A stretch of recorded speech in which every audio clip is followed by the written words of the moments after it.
I told you, we lost.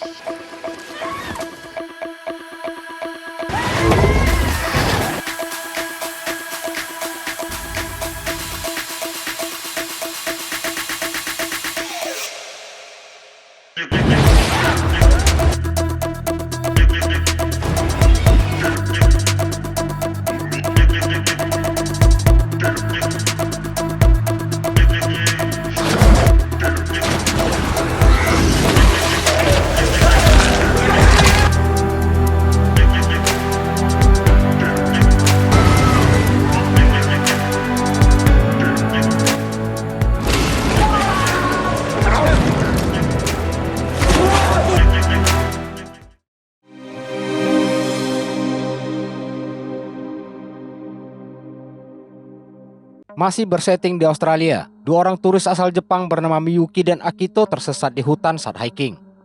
Miyuki yang gak ngerti baca peta ini dengan sotoy dan penuh kepedean berusaha meyakinkan Akito buat ikuti petunjuknya. Berhubung udah muak sama Miyuki, Akito milih jalan ke arah yang dia pikir tepat. Gak lama Akito pergi, Miyuki mulai sadar kalau ternyata cewek itu gak selamanya benar. Jadi dia pun pergi menyusul Akito yang hilang entah kemana. Di tengah pencariannya, tiba-tiba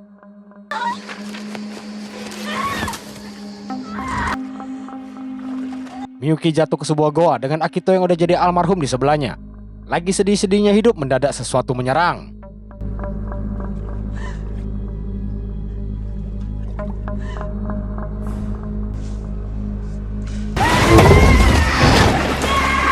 Fix itu buaya. Lihat itu congornya. Dan inilah dia, air hitam, jurang yang dalam. Eric, seorang penggemar petualangan, lagi bersiap pergi ke suatu tempat. Sang pacar bernama Jen yang lagi ngecek HP Eric di toilet pun akan pergi bersamanya kali ini. Lalu muncul pasangan Victor serta Yolanda yang akan ikut serta dalam petualangan bersama Eric. Sebelum pergi, Yolanda asik mengabadikan momen kebersamaan mereka karena foto jauh lebih penting dari petualangannya itu sendiri. Tujuan mereka kali ini adalah menjelajah sebuah goa misterius yang ditemukan teman Eric bernama Cass.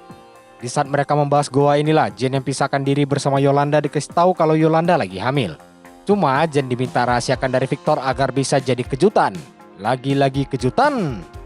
Setelah itu, Jen balik buat ajak Eric berdansa dan ninggalin Cass sang jomblo memble sendirian. Menjelang tidur, Victor sebenarnya ajak Yolanda buat batalkan ikut menjelajah goa karena dia takut. Tapi Yolanda yang hobi senang panjat memanjat ini berhasil meyakinkan Victor. Beres yakinkan Victor, adegan perkimpoian ini akan kita skip hingga esok hari.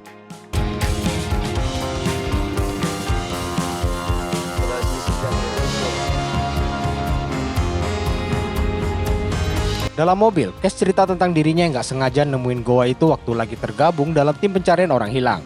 Orang hilang yang mereka cari itu sendiri tak lain adalah Akito dan Miyuki. Karena tempat yang akan dijelajahi ini sangat baru, Cass membawa sebuah pistol yang Eric ambil dan disimpan di dashboard mobil.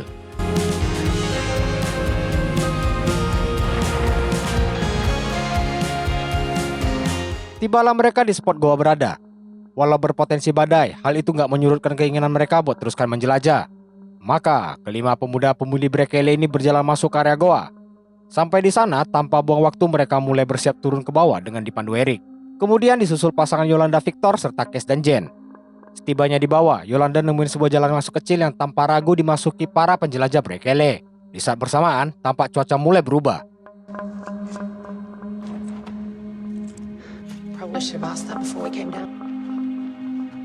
Jauh di dalam, mereka nemuin bekas tangkurak binatang.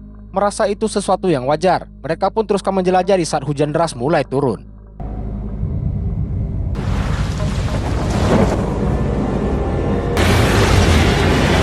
Setelah lewati celah sempit, sampailah mereka di sebuah sungai bawah tanah. Akhirnya, Eric menemukan sesuatu yang dinilai sepadan usai menjelajah goa misterius tersebut. Dengan riang gembira, Yolanda, Jen, dan Victor menyusuri jalan setapak di pinggiran, sedangkan Eric dan Cass turun ke sungai untuk berjalan hingga ke ujung. Saat menjelajah, samar-samar Jen merasakan ada sesuatu di sana selain mereka. Eric sendiri mendapati air sungai mulai merembes ke dalam goa. Tahu kalau itu sesuatu yang berbahaya, Eric ajak Cass sudahi menjelajah goa walaupun Cass sebenarnya keberatan. Tapi Cass cuma bisa nurut karena Eric jauh lebih berpengalaman. Di sisi lain, Jen semakin curiga dengan keadaan sekitar. Bermodal senter, dia terus periksa sekeliling sungai hingga akhirnya dilihat sesuatu bergerak di dalam sungai diikuti banjirnya goa akibat luapan air sungai. Hey.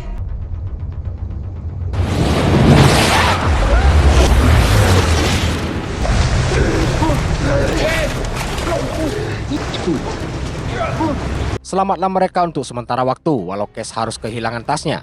Eric bilang akibat rembesan air sungai, cepat lambat goa akan banjir hingga menutupi seluruh goa. Jadi mau gak mau mereka harus balik lewat jalan masuk mereka tadi. Di saat akan masuk ke sungai, Jen ingatkan kalau tadi dia lihat sesuatu sebelum air meluap. Eric berusaha tenangkan Jen dan minta mereka semua ikuti dirinya buat ke pintu masuk goa. Mereka pun turun ke sungai dan berjalan perlahan secara beriringan. Hingga suatu momen, Victor lihat tas milik Cash dan bermaksud pergi mengambilnya. Di saat bersamaan, yang lain udah tiba di pintu goa dan bersiap nyelam buat keluar. Namun, mereka sadar kalau Victor rupanya terpisah dan menghilang. Dan tiba-tiba Victor muncul kembali tapi bersama seekor buaya edan. Lihat itu, Eric perintahkan semua buat naik ke pijakan yang lebih tinggi. Dalam keadaan panik tersebut, mereka berhasil selamatkan diri walau terpisah dalam dua kelompok. Lalu, Yolanda lihat sesuatu mengambang yang dipikir adalah Victor. Begitu Cash tarik, rupanya itu adalah sisa-sisa dari Miyuki, sang turis Jepang. Gak lama, Victor kembali muncul sambil meronta-ronta meminta bantuan. Tanpa ragu, Eric terjun ke sungai buat pergi menyelamatkan Victor. Eric harus cepat sebab si buaya edan mengarah ke posisi mereka. Selamat. Begitu juga Victor biarpun luka parah akibat gigitan manja si buaya. Setelah dikasih pertolongan pertama, Jen ingatkan Eric kalau Victor harus cepat dibawa ke rumah sakit. Dengar itu, Eric mau ajak Cash buat buka jalan kembali. Setidaknya sampai lokasi di mana sinyal HP berfungsi atau bisa ambil pistol di mobil buat habisi si buaya. Dengar ajakan itu, Cash yang udah ketakutan jelas menolak. Namun mendadak dia mendapat ide dengan memanfaatkan sisa jasad Miyuki. Sebelum mereka turun ke sungai untuk mencari jalan keluar, jasad akan dipakai sebagai umpan agar tahu di mana posisi buaya. Walau penuh keraguan, mereka harus coba segala kemungkinan demi selamatkan Victor. Apakah usaha mereka akan berhasil?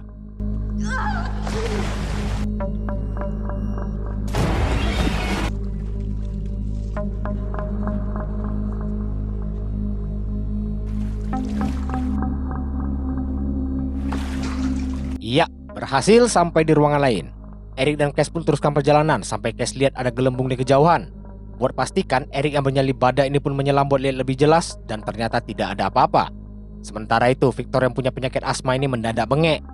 Parahnya, inhaler asmanya ada sama Yolanda. Lebih parah lagi, inhaler yang dilempar Yolanda jatuh ke tengah sungai. Gak mau anaknya lahir tanpa seorang papa, Yolanda dengan berani masuk ke sungai untuk ambil inhaler. Begitu dapat, si buaya iseng pun bergerak ke arah Yolanda. Jadi itu Yolanda dia mematuh mempersilahkan si buaya lewat. Untungnya si buaya edan justru datangi jasad Miyuki buat ngemil. Kesempatan itu bisa dimanfaatkan Yolanda dengan baik hingga tiba di posisi Jen dan Victor berada. Balik kedua pendekar, mereka udah sampai di lokasi sebelum lubang masuk mereka di awal. Di sini mereka harus menyelam untuk bisa sampai di pintu. Jadi mereka pun langsung menyelam ke bawah.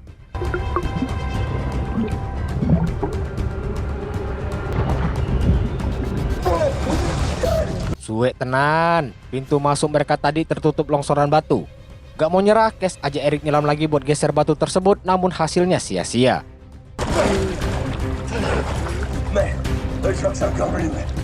Jalan masuk itu bukan lagi opsi buat bisa keluar. Karena itu Eric ajak Cash kembali ke posisi sungai berada untuk mencari jalan lain. Saat lagi nyelam, tiba-tiba batu longsor dan menjepit kaki Eric di mana hal itu tidak diketahui Cash. Eric sendiri memang berhasil lepaskan kakinya, namun harus terpisah dari Cash yang udah sampai di ruangan lain. Sesampainya di sana, Cash bingung karena nggak nemuin Eric. Udah gitu, dia seperti merasakan ada sesuatu di sana bersamanya. Cash pun nyelam buat cari tahu apa itu si buaya edan atau bukan, tapi dia nggak lihat apapun. Cash coba lagi, jeng-jeng, dia pun lihat moncong si buaya. Dalam kepanikan, Cash coba nyelam lagi buat pastikan posisi si buaya.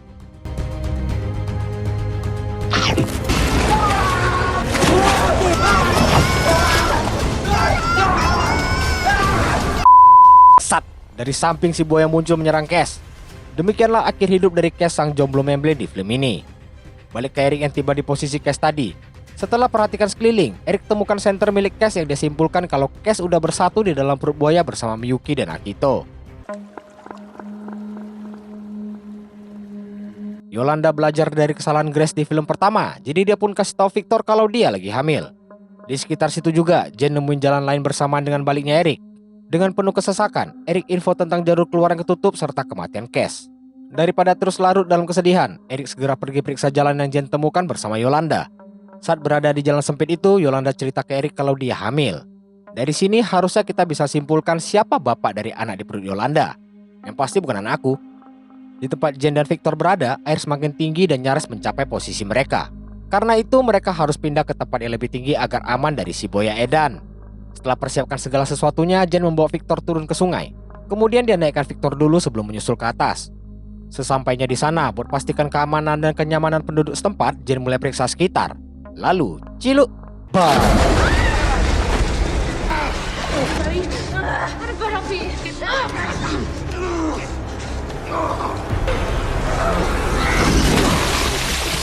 Nyaris kena caplok buaya.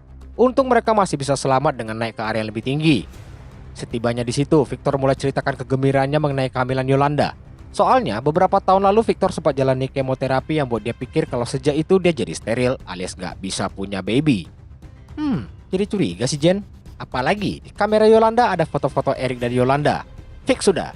Di sisi lain, jalan yang diperiksa Eric dan Yolanda rupanya buntu. Jadi mereka pun harus balik ke posisi Jen dan Victor.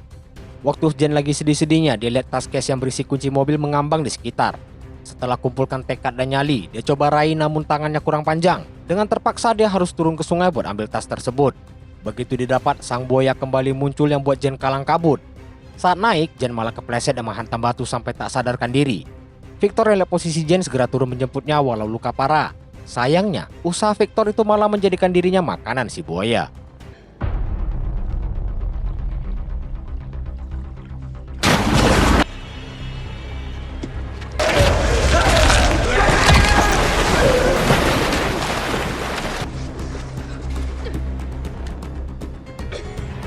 Gak lama setelah Victor dimakan, Eric dan Yolanda muncul. Berhubung udah pindah posisi, mau gak mau Eric dan Yolanda harus turun ke sungai untuk mencapai lokasi Jen. Mereka berjalan hingga selamat sampai tujuan. Di momen ini, selain mendapati fakta kalau Victor udah mati, Jen minta Eric dan Yolanda ceritakan kebenaran di balik cinta segitiga gak seberapa indah mereka. Menurut Eric dan Yolanda, itu bukan selingkuh melainkan sebuah ketidaksengajaan. Gimana ceritanya gak sengaja? Gak sengaja kecolok gitu? Leguk, perlu dikasih lagu nih. Perselingkuhan menjadi tiada berarti karena tak selamanya selingkuh itu indah. Bodo amat sama kisah cinta gak seberapa mereka. Lagi galau-galaunya, Jen masih bisa lihat ada kilasan cahaya yang berasal dari bawah sungai. Itu artinya ada celah buat keluar dari goa lewat bawah. Masalahnya ada tuan buaya yang berjaga di sana. Tapi jangan main-main sama nyali cewek yang lagi dirasuki emosi. Mau buaya kek, T-Rex kek, Godzilla kek, gak bakal bisa halangin niat Jen pergi dan menjauh dari pasangan selingkuh itu. Dengan gagah perkasa namun tetap takut, mereka bertiga masuk ke sungai. Lagi asik-asiknya jalan, Bung Buaya datang meramaikan. Karena itu saatnya kabur. Walau begitu, tahu gak bakal bisa menang adu berenang sama buaya. Eric cipratkan air buat pancing buaya ke arahnya agar Jen dan Yolanda bisa kabur. Sehingga sang buaya darat harus habis dibantai sang buaya sungai.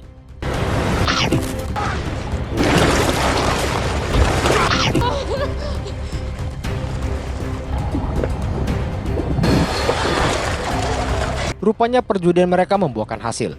Lewat lubang di bawah, mereka sampai di ruangan yang gak terendam air.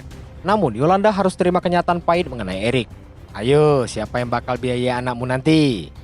Daripada mikir hal gak penting itu, mereka harus cari jalan lain buat keluar. Gak lama cari, Yolanda pun berhasil temukan jalan yang membawa mereka ke sungai di luar.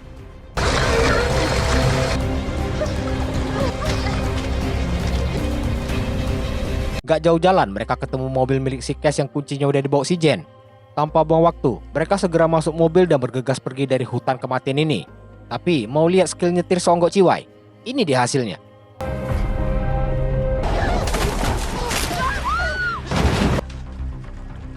Dipikir mobilnya MacGyver, jadi Jen terjunkan ke sungai. Tahu dong nasib mereka selanjutnya? Di tengah kebingungan, buaya Eden ternyata datang berkunjung. Ingat ada pistol Cash, Yolanda ambil dan kasih ke Jen buat berjaga-jaga. Seiring mendekatnya buaya, Jen berhasil bersiap menembak. Namun si buaya menghilang dan tiba-tiba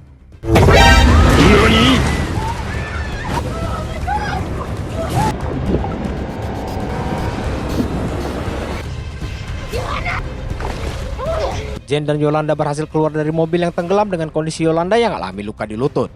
Walau begitu, dia masih bisa berenang menuju daratan dengan si buaya Edan yang masih ngekorin dari belakang. Tahu si buaya mendekat, Yolanda berusaha berenang sekuat tenaga, sedangkan Jen yang sampai darat duluan mencoba menembak buaya demi selamatkan selingkuhan sang pacar. Sialnya, Yolanda bisa diselamatkan, tapi si Jen malah berhasil dicaplok buaya untuk diajak bergulat dalam sungai.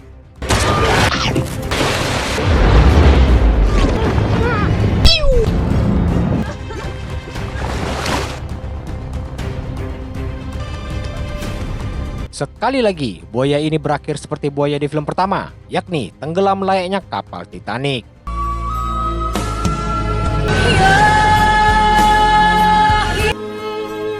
Akhirnya selamatlah kedua cewek pendekar ini dari amukan buaya penghuni jurang yang dalam. Tamat. Gimana menurut kalian Blackwater yang kedua ini? Aku pribadi lebih suka yang pertama sih, lebih menegangkan. Yang kedua ini kayak bisa diprediksi jump scare dari buayanya. Yang menarik dari film Blackwater ini, mereka bukan jualan buaya ukuran raksasa. Yang mereka jual ini ketegangan karena terperangkap di daerah kekuasaan buaya. Terus ditambah bumbu-bumbu selingkuh yang gak terlalu penting juga sebenarnya.